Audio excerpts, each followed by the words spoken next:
Hello again, everybody, and welcome to Going Over Our Freds, the only podcast that I know about that is attempting to go over every movie directed by the great B-movie auteur, Fred Olen Ray. With you, as always, I'm Kennedy, and who's this? Oh, this is Meredith. And what movie are we talking about today? Today we are discussing Evil Toons, which is a 1992 supernatural horror comedy. Yeah, it's almost a spoof, although it doesn't really let you onto that fact right away. It ramps up the goofiness progressively, right? Yeah, in fact, it starts off with my favorite Fred Olen Ray trope, which is a title card.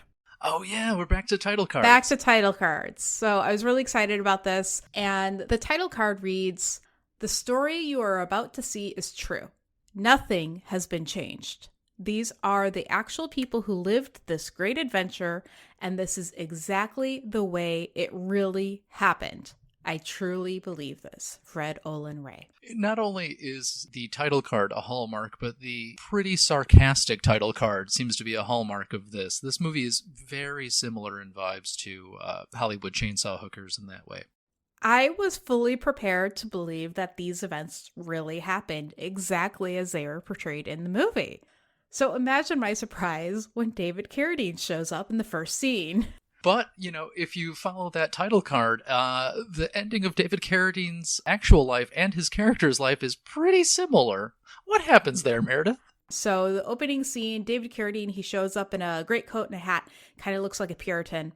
He's carrying what I can only assume is a ripoff of the Evil Dead Necronomicon. David Carradine runs into a basement of a house, immediately looks at a hangman's noose, and this is, cue me flipping out. I didn't know it was coming. And then the character hangs himself, presumably to escape the evil of the book. In the parlance of the children, I could not even. Yeah. And this entire sequence doesn't waste any time. It's just all of a sudden, this guy who's famous for, choking himself to death for sexual pleasure has hanged himself. Yeah. Quick note here that has nothing to do with the tragic demise of any famous acting family. According to IMDb, he is wearing a wig that he just kept from filming the miniseries North and South. Really? Yeah, but it doesn't look exactly like that wig to me in the pictures I've seen, although maybe he had several different wigs. Well, if you don't treat your wigs right, they can get pretty rough looking pretty quickly, so it may be the same wig.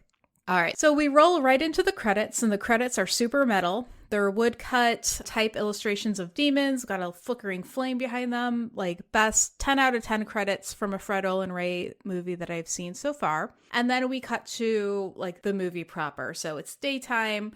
The house that we saw in the opening scene is for sale, and there's some graffiti on the sign saying "Call Satan," presumably if you want to buy the house. Now, the house is really the first star of this movie because this house is a movie star. Oh, really? This is the Beckett Mansion, which was actually built sometime between 1905 and 1910 by the guy that made the Griffith Observatory. And it has been in a bunch of movies. It was in Rob Zombie's Halloween. It was in the movie Running with Scissors. It's where Ashton Kutcher meets Natalie Portman in No Strings Attached. It was in, yes, both Witchcraft 7 and 8, erotic vampire softcore porn. Yeah, so it's basically been unlivable for a long time now. Well, that's amazing because our characters arrive to the house on purpose to clean it.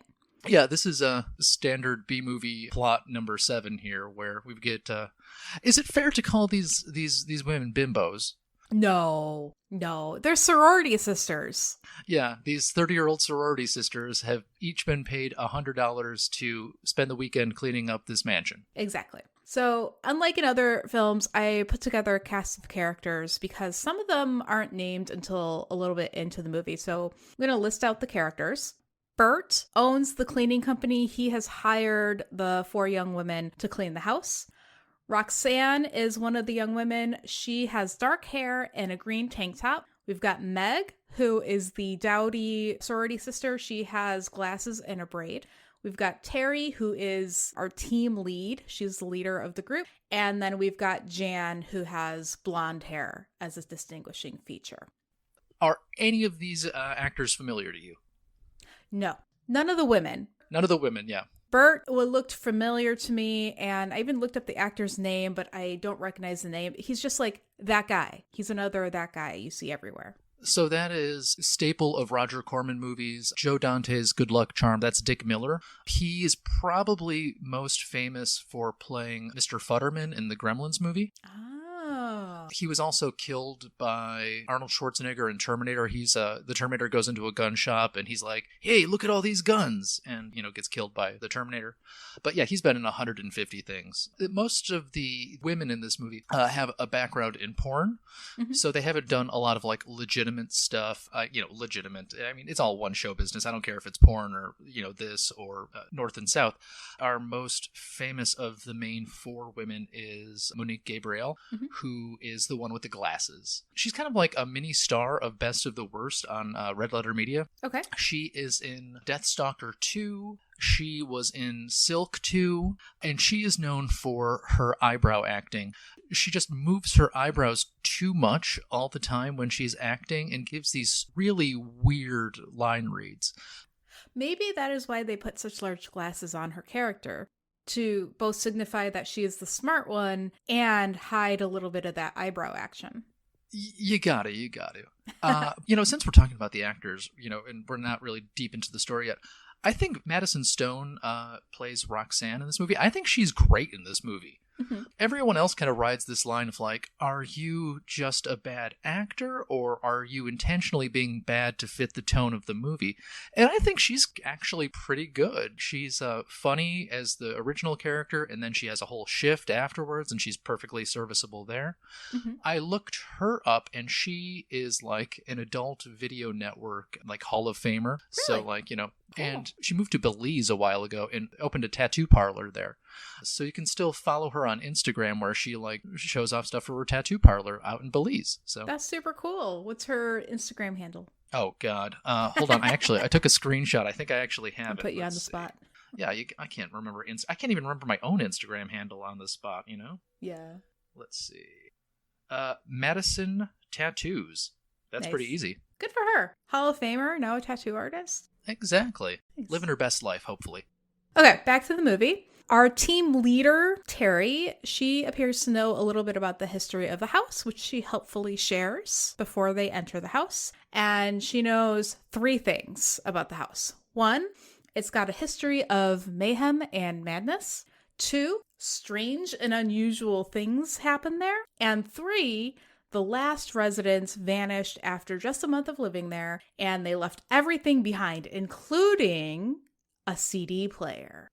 How could you leave behind a CD player? Those things are like $400. In 92? Yeah, right? Okay, so this is what we know about the house. And Bert tells the cleaners that there's no phone service in the house, but if they really need a phone, that there's a neighbor named Mr. Hinchlow who can help them out. Mr. Hinchlow wastes no time in visiting. He comes by, he's like, "Hi, I'm your creepy neighbor. I've got the phone. You know me. I have come to memorize your faces and get an eye full of your boobs." So the girls are like, great. And that's already the second male gaziness of the movie, because Dick Miller is just staring at their butts the entire time when he unloads them off the van, and then Artie Johnson shows up to just completely stare down their shirts. So we know what kind of movie we're getting into right away. So the neighbor is Artie Johnson, who's most famous for being on Laugh-In, he's the guy that had the very interesting line all the time on Laugh-In. Thank you for clarifying that, because I recognized Dick Miller's face, but I recognized Artie Johnson's name from the credits. And I was thinking, well, because I recognized a face and a name, I thought they were the same person, but that was not the case. Yeah, don't worry. We got our old white guys are listed first in the credits of this movie, even though they're not the stars, but Right. They're the ones with name recognition to non-porn fans, non-porn addicted people. I don't know. Genre crossers. Yeah, so the neighbor goes away and the girls get started cleaning. They decide to start with the basement while it's still daylight. I think that is a very sound decision. So they're down there, they're complaining about, how creepy it is. Some of them are really camping it up. The actors are just having a fucking blast, which is lovely to see. And they find a mysterious old trunk, like a storage trunk where you would put linens and stuff in old-timey days. There's a label on the trunk. It's in a sort of code. And the code says, I'm going to do my best here. It says, Jin Dodds Game Sleaze. Quiver River Glock Pen Ow Punk. Arel Sweat Urea Bana T Surreal Lori. Wait a sec. Did you learn nothing from this movie about saying ancient incantations out loud? It doesn't sweat urea. Like, that's somebody's idea of we're going to make a code. Yeah, it's supposed to be an ancient language, but it flashes into English. I think that's just for our benefit, and Yes. the characters don't see that. Yes. In English, it says, in God's name, please never, ever open this trunk. I swear you're going to be real sorry. They open the trunk, right? The immediate reaction is that it's a very smelly contents. They pull out a human skull, a shroud, kind of a woven blanket, and a fun dagger. It's got, it's curvy. This is a curvy dagger. Yeah, the dagger looks like one of those things a sword swallower swallows to make you impressed about how good they are at sword swallowing. And the shroud, which becomes another plot point later on in the movie, just looks like if you were doing a school play and handed somebody a smallpox blanket. It doesn't look like anything special. It's just like what they had, I believe. It's what they had on hand. Somebody was like, do you have a blanket? And somebody like pulled their nice throw off the couch. They bring at least the dagger and the blanket upstairs. I think like one of the characters is like, hey, maybe we could sell this for money. They might be valuable antiques. So now the girls are hanging out. They're in the living room. Some got sandwiches. We're hanging out. Then Roxanne comes in, turns on the old-timey radio, which is immediately on a modern dance song. And she's like, hey, do you want to see how I got my claws into, I think, like a football player? And then the other girls are like, yeah. So what Roxanne meant by this is, do you want to see the striptease I did for this guy that worked? Yeah, like when you're with friends. So Roxanne does a striptease. I mean, we know what we're here for and why these four young women are the stars of the movie. Two of the girls are laughing, having a good time. Meg, who, remember, is our glasses and braid smart one, she gets a little uncomfortable, but Roxanne tries to like have her join in the fun. She's like, no, come on, you can do it too. It's fun, blah, blah, blah. So then we get a little like sneak peek of Meg's body. She opens up her dowdy shirt and she's got what I can only describe as like a mom bra. Yeah, it looks like it might be like a maternity bra. Yeah, totally. So that scene ends. Meg is embarrassed. She goes off by herself. And then somebody's at the door. And it's David Carradine.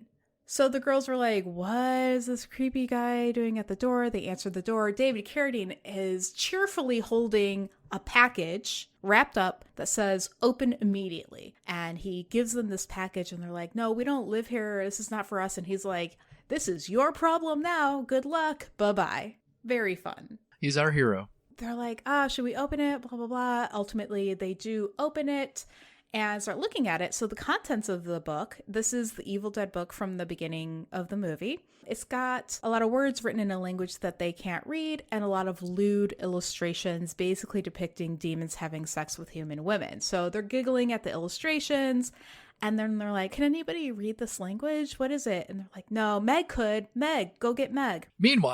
Meanwhile, Meg is looking at her naked torso in a mirror and feeling really bad about herself and her perfect breasts. It's like a 5-minute scene of her staring at her own breasts in the mirror. It's something else. It wasn't even character development. Like, she doesn't, like, gain confidence in a sexual way at the end. Yeah, no, there's no arc at the end. It's just, We realize at that moment why she has been cast in the movie, and it is because of her physical assets. Because, yeah, they're holding back her eyebrow acting with these big glasses, so it's got to be for the giant boobs.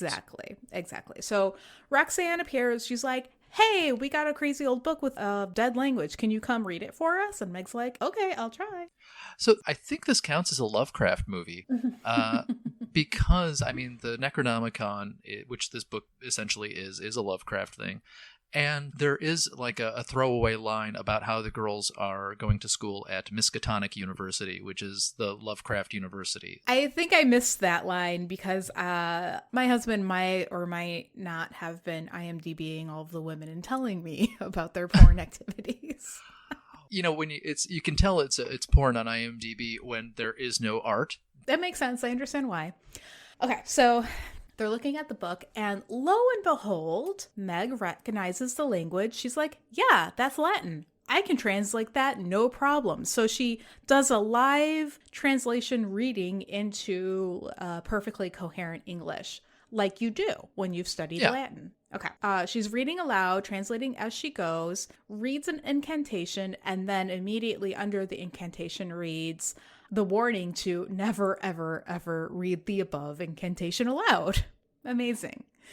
Always read the last part first. I mean, come on. It's like you don't know. But nothing happens right away. They're just like, oh, it's a weird old book, which I think is a really normal reaction. They're like, okay, we've had our bit of fun. Nothing really here but like lewd illustrations.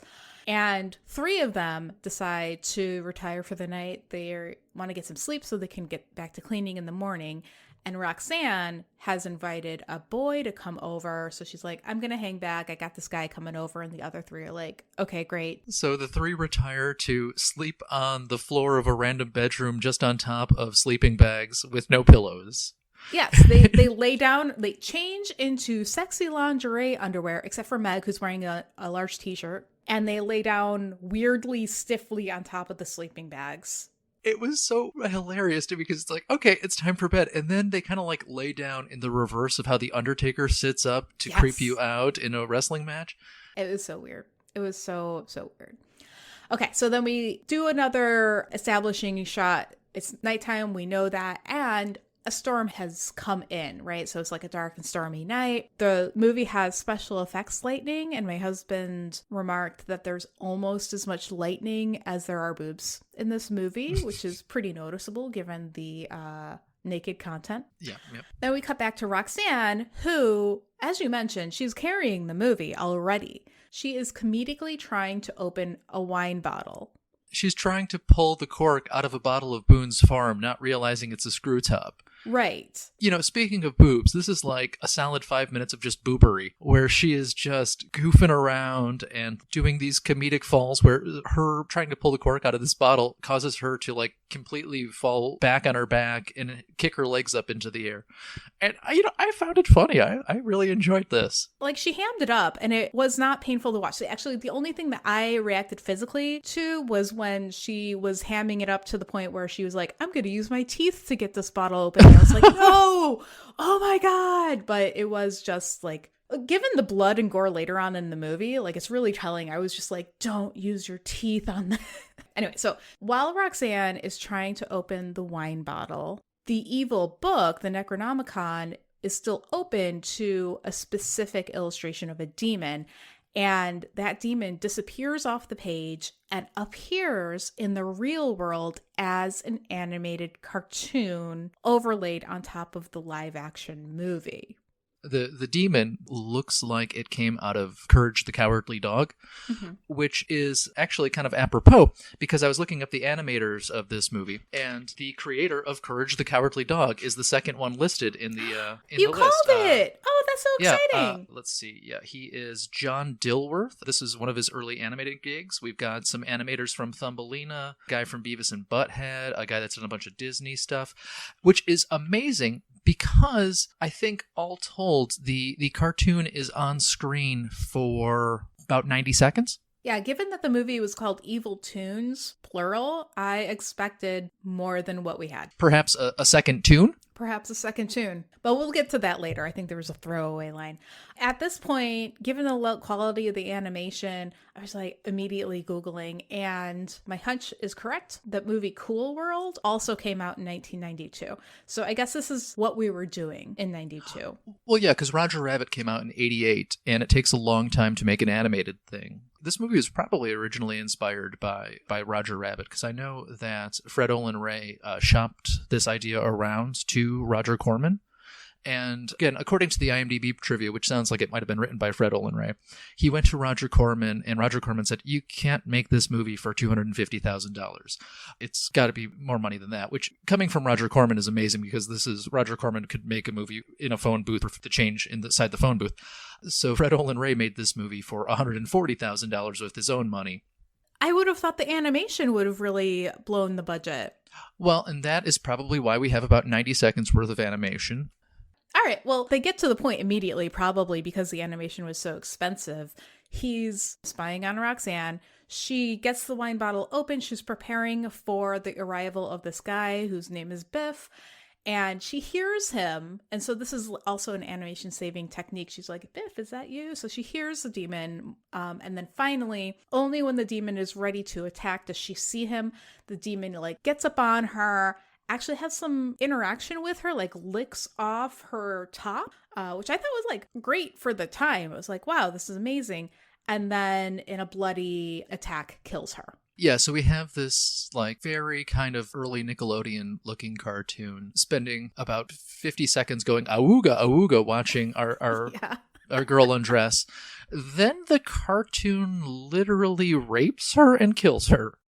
So earlier in the movie, the girls were giggling about the illustrations because it was a lot of demons having oral sex with human women. And they were like, oh my gosh, how does he get his tongue in there? So I thought we were going to like be a little bit more on the nose in that respect. But then it just seems that he got on top of her and like mauled her pretty quickly. I didn't really see a good case to be made for there being a rape involved. All right, well, hey, if you think it's not rape, I believe women, #believe women. So I don't know. I mean, it's up to your interpretation because this movie does keep a lot of stuff off screen. So I could be wrong. Okay. The girls upstairs who are trying to sleep, they hear Roxanne screaming, and two of them, Terry and Jan, are like, wow, she must be having a great time. She's screaming so loudly. And Meg's like, I don't think that sounds like sexy time screams. And Terry and Jan are like, you're such a virgin. And this is exactly the same line delivery as the actors in the movie give. Yeah. It sounds like she's having such a great time. Well, the dialogue is written in such plain English, it's easy to recall verbatim. So Meg, who has her doubts, she goes down to investigate, and the demon hides Roxanne's body and morphs into he transforms into Roxanne. And the only difference is that demon Roxanne has a bunch of blood all over it. Despite this, Meg comes down and she's like, are you okay? Oh my gosh. And demon Roxanne is like, yeah, it's fine. Everything's fine. This is not blood. And like, we're fine. And Meg's like, okay, if you say so, because I heard it from you, Roxanne. And that's how they get around all the animation costs, because mostly for the rest of the movie, demon Roxanne is the demon. Yeah, we just have Madison Stone playing the cartoon, playing Roxanne. Exactly. And she does a fantastic job. When she needs to like demon out, they've got like some fang inserts for her mouth to show like basically the same fang inserts that Tim Curry wore when he starred in It, when he was Pennywise the Clown. I was watching that. I was like, that looks so familiar. And I was like, is it Evil Ed from Fright Night? And you're right. No, that is totally Tim Curry. Yeah. And I would just like to point out that the Evil Toon shows up 32 minutes into the movie, and the Evil Toon is basically gone 37 minutes into the movie. Okay, so now we've got Demon Roxanne, and Roxanne's friend Biff finally arrives. So Demon Roxanne welcomes him in, does a little bit of sexy time, and then she mauls Biff to death. Okay. And then, like, nothing happens after that. Like, it's not, like, any more screams. Like, nobody's paying attention to Biff's screams. We have a little bit of a cutaway. Terry and Jan are, like, doing their best to chew on the scenery with the dialogue that they've been given. I think they're doing a fine job. And then we cut away to Bert. So it's late at night. Bert is drunk. He is totally blitzed. And what is Bert doing? Bert is watching himself on the fucking TV. Yeah, Bert is watching a public domain movie called A Bucket of Blood, starring Dick Miller. I believe that's an old Roger Corman movie. It's like a 65-minute movie that came out just before Little Shop of Horrors, and basically has the same plot as Little Shop of Horrors, only without the killer plant. He's like a struggling artist who accidentally kills somebody, and he finds out that his art is successful if he's killed somebody, so he starts killing more and more people. Oh, that's amazing. Okay. All right. So Bert, while he's watching himself on screen, gets a phone call. Mr. Hinchlow is proactively calling him, saying that there's been a bunch of screaming from the house and he thinks things are not okay. And Bert's like, do I have to like go over there and check it out? Like, and Mr. Hinchlow is like, they're screaming bloody murder. You probably should check it out. So Bert's unhappy, but he finally was like, okay, I'll go check it out. And before he shuts off the TV, he's got this wonderful throwaway line like, why didn't they ever give this guy an Oscar? Dick Miller is always a delight, and this is not the first time that he's essentially played two parts in the same movie. Dick Miller was in a Western, I believe for Roger Corman, years and years and years ago, where he was playing an Indian and a cowboy in the same scene and ended up shooting himself. Oh my God. Because he's just like, oh yeah, I just put on a hat and I went to the other side and I started firing, and then I put on the feather and I went to that side and I took the thing. Now we're to my favorite part of this movie though, which is our cameo appearance by the one and only star of Hollywood Chainsaw Hookers, Michelle Bauer. Is that who she was? That is our hero, Michelle Bauer, who shows up to Dick Miller and she's like, it's Friday. And he's like, yeah. It's Friday night, and she like rips her top off, and she's like super horny for Dick Miller, which is probably something that not a lot of people have been. He's like 30 years older than she is, and he's like, instead of like falling on his knees and thanking his lucky stars that she's in his life, he completely brushes her off. He's not interested. I gotta go investigate these screams, which I didn't really care about 5 minutes ago.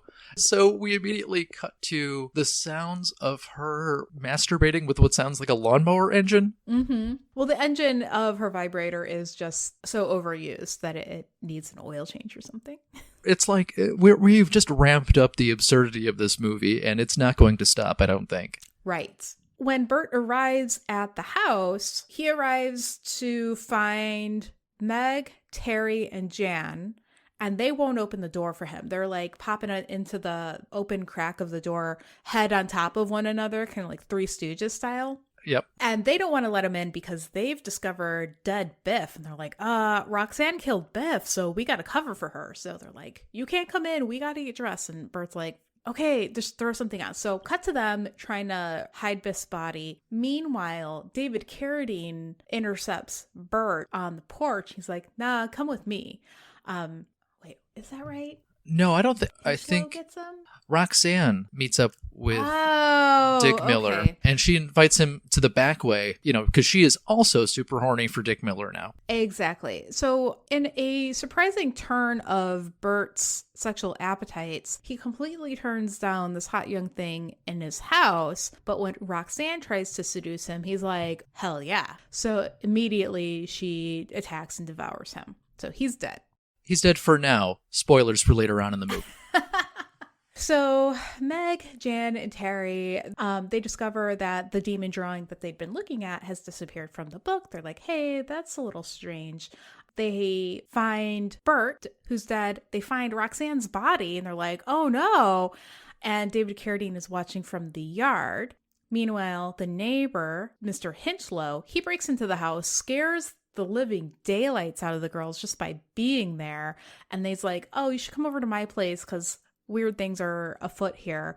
And instead of jumping on the chance to get out of the house, they give him the Necronomicon. They're like, hey, have you seen this book before? So cut to the best line of the entire film. Mr. Hinchlow examines the book. He turns it over in his hands and he says, well, it's a wild guess, but I'd say this is an ancient Cantarian warlock's demon spellbook from the late 17th century England, brought here by Gideon Fisk in the early 1930s, and the source of all the problems in this house. Yep, this movie knows exactly what it is, and what it is amazing. So the audience knows at this point that Hinchlow is the demon, and this is demon knowledge because there's no way that the neighbor knows this. At this point in the movie, Meg, Jan, and Terry, they don't really understand what's going on because at this point, they think it's all a prank, right? They think that Roxanne's alive. They think everybody's alive and that the dead Biff that they moved was just playing possum. So they go down and then it's just Three Stooges all over again. They're sitting on Burt Miller's dead lap and like kicking Biff's body and they're like, wake up. But then they're like, start to get an inkling that maybe they really are dead and they were mistaken. At this point, Demon Roxanne is like, okay, I'm going to be straight with you guys. I am a demon. Those bodies are really dead and I'm going to kill all of you. And the reason Yeah. Demon Roxanne is going to kill them specifically is because it needs to send souls straight to hell in order to secure the demon's permanent freedom. So that's the demon motivation. Some sort of demon parlay. And they do some Scooby-Doo style running around, running in one direction while their hands go in the other and going, ha, ha, ha. And at one point, I believe it was Meg's braid sticks straight up in the air. Yes. Because she's so scared. I mean, you could totally see the wire, but who cares? The fact is, she was just so scared that her hair stood up on end, and it didn't matter that it was in a long braid. Okay, so they get to attacking. Demon Roxanne, I think she goes after Jan first, maybe Terry. They are interchangeable. The point is that the attacks are mostly Roxanne kind of sitting on top of her victim, ripping off the shirt, and then kind of struggling a little bit while we get a good look at the breasts, and then mauling them to death. Yeah, the first time, she just rips off the shirt and kills. The second time, she really cups the boob with her hand for a good long time. So, I mean, that's the important distinguish. You have to escalate, Meredith. You have to escalate these things. The cupping of the boob was escalation. Okay, Meg is trying to get away. She hurts her leg, her ankle, or knee, and so she's now crawling. She gets down the stairs, hurts herself, and is trying to crawl away from Roxanne while Roxanne is starting to toy with her. He's like, "I'm gonna get you." Meg turns to the book. She's trying to see if there's any way she can get out of this. That is no help. And then suddenly... Well, they've got the demon killing knife, but that's gone missing. So they're not sure where that is. And because they know the knife can kill the evil toon, but Meg is all in bad shape. She's at her darkest moment because she's tumbled down the stairs, which is why her leg hurts. And but cut you off. And suddenly, David Carradine appears. Hooray! He is evidently trying to be the hero of the day. Demon Roxanne immediately recognizes him, starts taunting him, "Ha, we're back. You didn't think we'd be back. Ha ha." Turns out, okay, you're never going to believe this, David Carradine is Gideon Fisk. What? Whoa, right? Okay. Gideon's goal is to destroy all the demons. And I don't really understand why he had to give the book to the girls for them to read the incantation to do this, but he did. And if it was explained, I was not paying attention. I mean, no. Or why he had to hang himself in the beginning of the movie to get away from the demons to wreck their plan. No. So Demon Roxanne and David Carradine start to fight. Meg is able to help by getting the wine bottle from earlier and hitting Demon Roxanne on the head. This works. Set up and payoff. It's a good movie. Yes. Nice callback to the wine. Roxanne, or living Roxanne, really did everybody a favor by opening up that wine bottle. Well, and that wine has been Roxanne's weakness this whole time. She wasn't able to open it, and then it turned out to be her Achilles heel in the end. Oh, I love that. That's a smart movie, is what I'm saying. The demon Roxanne turns back into the Toon. So this is the rest of the animation that we're getting. And the Toon is hurt. And one of its dying groans is, "You little bitch, I'll get you in the sequel for this." Which is such a horrible tease. There's no sequel to this. Okay, that was there's my just question. there was a tease sequel to Hollywood Chainsaw Hookers, but no sequel to that, which is a shame because Evil Bong has 9 sequels, but I can't remember any Fred Olen Ray movie that actually has a sequel. I think it's a Hope Springs Eternal attitude from Fred Olen Ray, someday he's going to get that sequel. Yeah, we need Guillermo del Toro to do a remake of this movie, I think. Yeah. All right, now we're wrapping it up. Gideon Fisk thanks Meg for her help and then helpfully says, "Because we were victorious, none of this ever happened. I never existed. Your friends are all fine." And that doesn't make any sense to Meg. She passes out from exhaustion. She's also been hit on the head. She wakes up the next morning and it's all fine. Her friends are alive. They don't remember the events of last night. They do all, however, have very bad headaches, and they think that they blacked out from drinking partied too too hard. Yeah. Now, before you get to the actual ending tag here, you did skip over the most amazing bit of acting from David Carradine in this movie, where the Toon is dying and crawling to get the book, and I think Meg says something like, "Oh, well, we should throw the book in the fire to kill it forever." And David Carradine just looks at her like, "Oh, yeah, go ahead and do it. I'm not doing that." He gives her this look of disdain of well, why can't you do it, you lazy piece of shit? Yeah. Why didn't Gideon Fist, like, fire was much more plentiful in the 17th century. Every home had a fire. It's a little weird that there's a fire burning in the fireplace right now. I don't think we ever established that somebody set that fire. I don't know. They might have had it at one point. There was a bunch of like little things that happened, but Yeah. But anyway, yeah. So back to the end. It was all a dream, kind of, except Meg still has like a broken leg. Yeah, and a big gash on her forehead. So everybody's like, oh, no, I've got such a headache. And the neighbor shows up. The neighbor's like, hey, good morning. I brought over a TV so we And can a thermos of coffee. And a thermos of coffee, just so we can do that time-honored morning tradition of watching cartoons together. Because that's a normal thing. And Meg looks at the camera and with the hammiest acting you've ever seen goes, ah! Yeah, straight into the camera and screams. I have seen that exact situation in countless movies. I think she was coached. She executed it flawlessly. But who brings over a TV to watch cartoons? I think Artie Johnson might be a weird guy. It was not in character. They just threw that on to the end to give her a reason to scream. They could have done anything. Yeah, we roll credits, 78 minutes, perfect movie. So I like to find every connection to other bad movies, and there are so few actors in this movie that it's hard to really connect. The guy that did the score actually is the same guy that did the score to Chopping Mall and a bunch of other like kind of classic B movies of the 80s. Nice. I like the score of this movie. The other major connection I found was our redheaded protagonist, our leader, Terry. who is... Oh yeah, she's Terry. That's Suzanne Ager. She is reading a book called The Frankenstein Wheel, and that is by a guy named Paul Fairman, who was an editor for Fantastic magazine and Amazing Stories magazine. This is kind of a garden path here of bad movie connections. So he wrote a couple of novels and a bunch of short stories. One of his things was turned into the film Target Earth, where aliens invade Chicago after they've already taken over several small towns in Michigan. And he wrote a story called Cosmic Frame, which was turned into Invasion of the Saucer Men. That was remade without credit into a classic Mystery Science Theater fodder movie called Attack of the Eye Creatures. The title card of the movie has the twice because it's written at the end and the beginning, like one of those like things. So yeah, if you've ever seen Attack of the Eye Creatures, let it be known that you know who to blame now, Paul Fairman from Amazing Stories magazine. And that is one of the ones that is not available on the Mystery Science Theater app. It's really hard to watch, but they're just these, big eye creature, like rubber monster suits that look like nougat. The monsters basically look like nougat. And sometimes the monsters are wearing sneakers.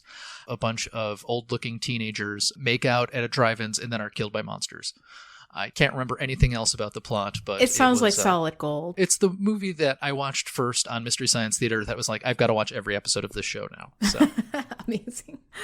Anything else? I think that was it. I mean, it's such a short, simple movie. I do like that it's a meta, horror spoofy movie before Scream and before Cabin in the Woods and before everybody was doing it. Yeah. For what it is pretty smart. For the acting that was on display, it was clear to me that they were giving it all they had, and that casting put Roxanne in the right role. She carried the movie. And I really think it's a movie about turning your weaknesses into strengths. Like you hired a bunch of porn actors because they would show their boobs, but you're also making a movie where their acting style would fit in with the movies that you're spoofing. It was entertaining. I think it's a pretty good example of a horror comedy. Yeah, this is almost a porn parody, but not quite that hardcore. Yeah. It's definitely something that I was like, oh, I should pull my shades while watching this in my living room. Yeah. Because I don't know who's going to be walking down on my street. So. Yeah, exactly. I think we might be agreeing that it's quite entertaining. So what would you rate it on entertainment value? Oh, gosh. I'm going to say solid 8 out of 10 here. This is an 10? entertaining movie. Yeah. What would you rate it on, like, quality / production value, right? Because there's that animation facet as well. This is a tricky one because so much of what can be quote-unquote bad about this movie seems intentional. But, you've got a classic film location. You've got some pretty classic B-movie actors there in terms of that. I'm going to say 5. No, let's give it a 6. Let's give it a 6 out of 10. Okay. I would give it higher, but they never cleaned the house, which is such a tease. I was like, I want to see them actually clean. Sense making. Did this movie make sense? David Carradine, who knows what the fuck he's doing? I don't Yeah. know anything what he's doing. I'm going to say 3 out of 10. It's one of these Yes. situations too where it's like they clearly only were dropped off at the house by Dick Miller, so they weren't able to just drive away. Yeah. Okay, effort. How would you rate this effort? Oh gosh, everybody is really giving it their all. Yeah. I'm going to deduct some points just because it's a movie called Evil Toons, and there are 90 seconds worth of cartoons there, and there's only one cartoon. One tune. Okay, so what we have here is effort is 7 out of 10, quality 6 out of 10, entertainment 8 out of 10, and sense making 3 out of 10. Sound good? Yeah, I think that seems logical to me. If they had like maybe 2 more lines of explaining what the hell David Carradine's doing, I might be more lenient to the sense making. But yeah, agreed. They could have taken a few minutes from the 5 minutes of Meg looking at her body in the mirror and put it into some context setting. Well, you could have just had voiceover during that scene. Yeah, totally. Okay, well, this was a delight to watch. Thank you, Michael. What should we be watching next? Next, I have a DVD I got from Amazon. I don't want to give you spoilers for this because there are hidden production values by somewhat nefarious means in this movie that we're going. It's going to be an action movie. It's going to star one of the stars of Everwood. I am so hype. All right, well, until next time, I'm Meredith. And I'm Kennedy. See ya.